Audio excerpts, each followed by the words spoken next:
আমি তাপস স্যার। আজকে এই ভিডিওতে তোমাদের একাদশ শ্রেণীর ফার্স্ট সেমিস্টারে রাষ্ট্রবিজ্ঞানের তোমাদের যে চতুর্থ অধ্যায় আছে, যে সংবিধান তোমাদের যে অধ্যায়টি আছে, তারই পার্ট 1-এর যেগুলো খুবই গুরুত্বপূর্ণ প্রশ্ন সেগুলো নিয়ে আলোচনা করব।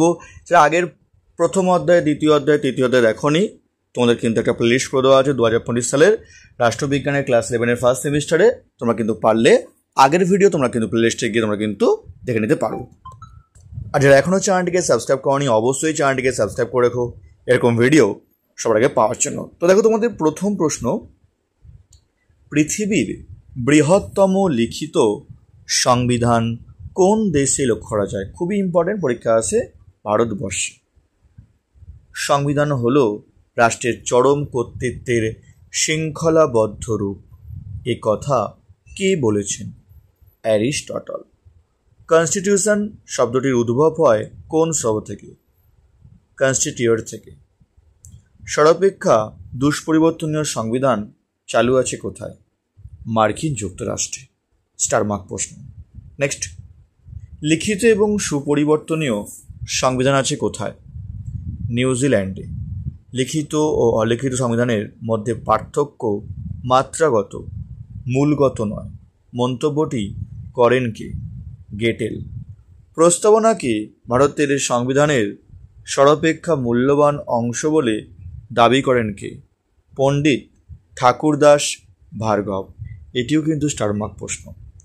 অলিখিত সংবিধান প্রচলিত আছে কোথায়? ইংল্যান্ডে অলিখিত সংবিধান প্রচলিত আছে। তারপর, সুপরিবর্তনীয় সংবিধান কাকে বলে? যে সংবিধানকে সহজেই পরিবর্তন করা যায় তাকেই বলে সুপরিবর্তনীয় সংবিধান। কোথাকার সংবিধানকে আইনসভার তৃতীয় কক্ষ বলা হয়? উত্তর হচ্ছে মার্কিন যুক্তরাষ্ট্রের সংবিধানকে। সংবিধান বা কনস্টিটিউশন শব্দটি এসেছে কোন শব্দ থেকে? লাতিন শব্দ থেকে। সংবিধান হলো কতগুলি প্রথা ও আইনের সমষ্টি, যার মাধ্যমে রাষ্ট্রীয় জীবন নিয়ন্ত্রিত হয়। উক্তিটি কার? লর্ড ব্রাইসের উক্তি। তারপর, বিশ্বের প্রাচীনতম লিখিত সংবিধান হলো কোনটি?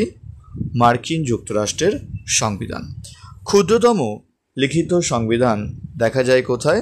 মার্কিন যুক্তরাষ্ট্রে। মডার্ন কনস্টিটিউশন বইটির রচয়িতা হলেন কে? কেসি ওয়্যার। এটিও কিন্তু স্টার মার্ক প্রশ্ন। মৌলিক সংবিধান বিশিষ্ট একটি দেশের নাম লেখো। ব্রিটেন।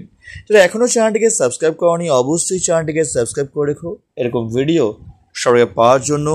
আর তোমরা আগে ভিডিও দেখোনি, প্রথম, দ্বিতীয়, তৃতীয় অধ্যায় তোমাদের আমি কিন্তু এভাবেই চ্যাপ্টার কভার করে দিয়েছি। তোমরা কিন্তু প্লেলিস্টে গিয়ে তোমরা কিন্তু দেখে নিতে পারো যে আগের ভিডিওটা দেখোনি। এবং খুব তাড়াতাড়ি তোমাদের কিন্তু পার্ট 2 নিয়ে আসবো। আর পার্ট 2-র মাধ্যমে তোমরা কিন্তু চতুর্থ অধ্যায় আমি তোমাদের কভার করে দেবো। ঠিক আছে? তাহলে তোমাদের পরের প্রশ্ন, ভারত কী ধরনের রাষ্ট্র? ধর্মনিরপেক্ষ রাষ্ট্র। সংবিধানের খুবই অনমনীয় ধারা কোনটি? 368 নম্বর ধারা। দুষ্পরিবর্তনীয় সংবিধান কাকে বলে? যে সংবিধানকে সহজে পরিবর্তন করা যায় না তাকেই বলে দুষ্পরিবর্তনীয় সংবিধান।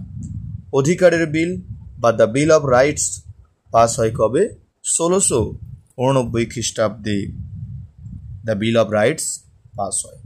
তো এই ছিল তোমাদের চতুর্থ অধ্যায়ের পার্ট 1-এর খুবই গুরুত্বপূর্ণ যে প্রশ্নগুলি। আর খুব তাড়াতাড়ি তোমাদের কিন্তু পার্ট 2-র মাধ্যমে আমি তোমাদের চতুর্থ অধ্যায় কভার করে দিয়ে আবারও পঞ্চম অধ্যায় নিয়ে আলোচনা করবো। তো আজকের মতো এটুকুই। যারা এখনও চ্যানেলটিকে সাবস্ক্রাইব করনি, অবশ্যই চ্যানেলটিকে সাবস্ক্রাইব করে রেখো এরকম ভিডিও সবার আগে পাওয়ার জন্য। তো আজকের মতো এটুকুই।